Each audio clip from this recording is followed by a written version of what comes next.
Hello, today we're going to discuss some strategies for teaching social studies to English language learners at the elementary level. We are going to be discussing some of the challenges for teachers. Being a successful teacher means understanding all students are unique, and it is our job to address their needs in the best way that we can. The challenge with ELLs is that you could have a wide variety of cultures in just one classroom.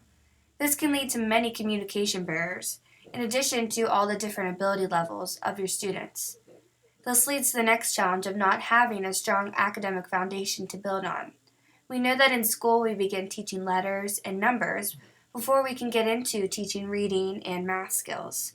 The same goes for social studies instruction.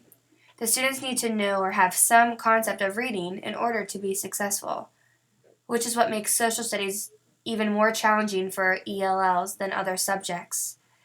In subjects such as math or science, some of their concepts can be understood without a strong knowledge of the language. But because social studies depends so much on language skills, it is necessary to learn it before the abstract concepts can even be addressed. Starting in as early as elementary school, teaching begins with topics such as justice, liberty, responsibility, and democracy. Many of these abstract ideas can be understood through reading and listening skills. Another component of social studies that provides a challenge is the use of discussions and debates. These are so often used in instruction and weigh heavily on understanding the vocabulary and language associated. Sheltered instruction, also known as specifically designed academic instruction, is a strategy that we can use to help ELL succeed when teaching social studies. This approach is going to help teach content as well as academic language. It includes the teacher modeling correct language, emphasizing key points, and using gestures and other visuals to show the curriculum. This strategy also encourages providing many opportunities for group work to encourage social interaction. This can reinforce and promote learning the language in content-specific terms. Like all diverse learners, there still will be many difficulties that we will try to address and will need to differentiate our instruction for social studies. Throughout this article, they give examples and specific scenarios of what teachers can do to help connect the material to what their students already know. It is important to understand what background knowledge each of your students have. This may be lacking in some ELL students for multiple reasons. As a teacher, once you figure out as much as you can about your students, you can then use it to bring connections and make the content more relatable. Having students share about their history can also be incorporated. This can lead to a presentation and discussion that promotes oral language as well as social studies language. Another strategy would be to use real objects, such as photographs or other memorabilia, to expand your instruction to support meaning. Bringing those links between the past and present can help make the abstract content more relatable for your students. Other teachers have also suggested role play scenarios.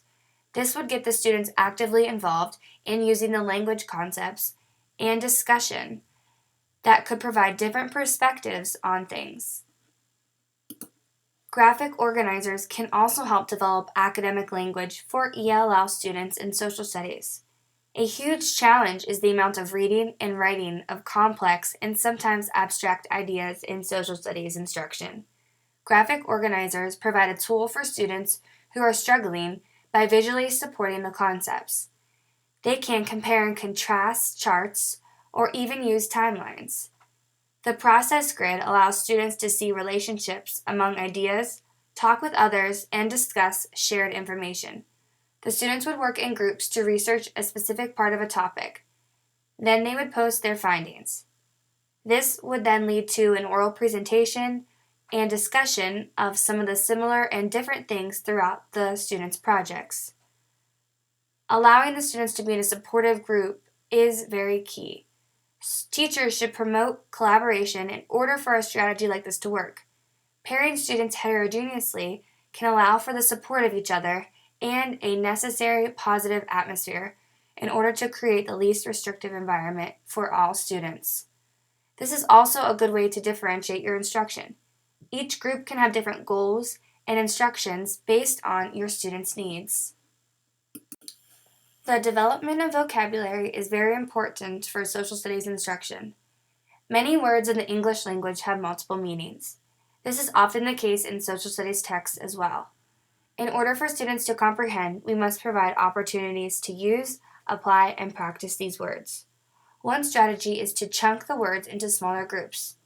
Instead of having the students define a large list of words at the beginning of a chapter, you could just go over the words that they will need to know in that one section. Then you can go through the rest of the words as they are needed. Also, using pictures and any real objects to demonstrate the vocabulary is a great strategy. A word wall is another way to have vocabulary words visually available for your students to look at and hopefully use throughout your school year. Having the students write their own definitions can also provide a more understandable explanation of a word. Allowing the students to share in their own words can help them better understand a term and also their classmates hearing it in a different way. Drawing a picture to go with the word can also be used in order to give the students a visual example. A game such as Jeopardy can be used to promote engaging and interesting activities. The students can create their own clues and definitions, and the other students will have to correctly guess the word that relates. This can promote more oral academic language and social interactions between the students. The most important factor in vocabulary is repetition. A person has to use a word many times before it actually becomes a part of their vocabulary. Teachers can provide this by promoting the strategies and modeling the correct language in the classroom. Creating a smaller list of words, using visuals, having a word wall, and incorporating an instructional game can all help students better understand their social studies vocabulary.